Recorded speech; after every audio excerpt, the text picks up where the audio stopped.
বন্ধ হয়ে গিয়েছে বীরভূমের সিউড়ির নতুন বাসস্ট্যান্ড তৈরির কাজ, আর যার জন্য সরাসরি তৃণমূলের ব্লক সভাপতি লালা প্রশান্ত প্রসাদের দিকে অভিযোগের আঙুল তুলেছেন দলেরই সিউড়ি পুরসভার চেয়ারম্যান উজ্জ্বল চট্টোপাধ্যায়। তার দাবি, মাটি মাফিয়াদের সঙ্গে সরাসরি যোগাযোগ রয়েছে তৃণমূলের ব্লক সভাপতি লালা প্রশান্ত প্রসাদের। এই নিয়ে জেলা শাসকের কাছে অভিযোগ জানানো হবে। পাল্টা লালা প্রশান্ত প্রসাদের মন্তব্য, পিছন থেকে কাঠি করলে তার ফল ভুগতে হবে।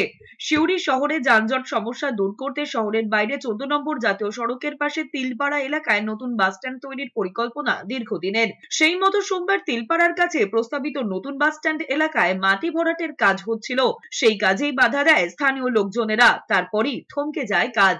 আমাদের যাবে তো এখানকার লোকাল গেতে সব কিছু কিছু কাজ দিতে হবে, সম্পূর্ণ কাজে সব কাজ আমাদের এখানকার কেটে কেটে কাজ সম্ভব নয়। যতটা পারে নিয়ে কিছু কিছু করে লেবারে হয়তো 50টা দরকার, সেখানে আমাদের কাছে 25টা নেই।